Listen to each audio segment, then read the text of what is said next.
एक किसान जब फसल बोता है तो उसकी उम्मीद होती है कि उस फसल को बेचने के बाद जो भी राशि मिलेगा वह इनके जीवन में जो भी काम होते हैं उसके लिए आगे काम आएंगे। लेकिन अगर फसल ही खराब हो जाए तो फिर भला वो काम कैसे होंगे। मेरे साथ ये जो मौजूद व्यक्ति हैं ये किसान हैं और आए हैं रीवा कलेक्टर की जन सुनवाई में, और इनकी मांग है क्योंकि इनकी जो फसल थी वह इनकी फसल का नुकसान हो गया था और आज ये मुआवजा के लिए रीवा कलेक्टर की जन सुनवाई में है। क्या वह पूरा मामला कहाँ का है, इनसे जान लेते हैं। क्या नाम है? हीरा लाल यादव है।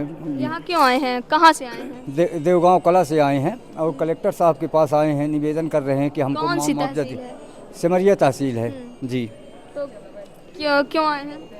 मुआवजा के लिए परेशान हैं कि उससे पालन पोषण बच्चों के लिए और हम खेती आगे बढ़ा सकें। तो अब हमारे पास कोई अब व्यवसाय तो है ही नहीं है, उसी को बेच भाज करके लगाते और खेती पाती करते। अब कोई कितनी फसल नुकसान हुई थी, कौन सी? 40 से 45 कुंटल। क्या धान गेहूँ? क्या धान जी।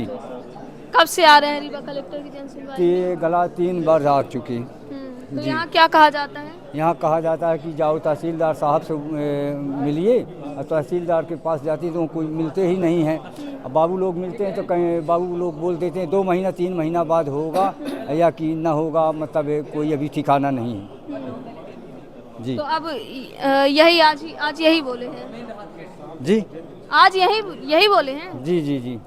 अच्छा, तो अब क्या करेंगे, अगला कदम क्या होगा?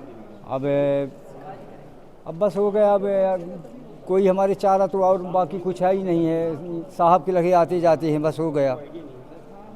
और जहाँ को भेजते हैं वहाँ चले जाते हैं। सिमरिया तहसील जाएंगे तो फिर वही चक्कर होगा, तहसीलदार साहब मिले या ना मिले, बाबू लोग मिलेंगे तो यही बोलेंगे कि अभी। अच्छा, कुछ ये आपका 90% का नुकसान हुआ है फसल का, इसमें लिखा जा रहा है मुआवजा 10% का दिया जी जी जी। ये और ये इसमें 35% का बनाया हुआ है। अब 35 में अब बाबू लोग बोले कि मतलब आपका पुनः फाइल ले लिए पटवारी साहब, 10% बनाया है और कुछ नुकसान हुई नहीं है, इस तरह बोल रहे हैं जी। ठीक है, तो देखना दिलचस्प होगा कि इनके मुआवजा की जो राशि है वह कितनी दी जाती है और कब कार्यवाही की जाती है। वीडियो जर्नलिस्ट नीरज के साथ सोनाली दुबे की रिपोर्ट।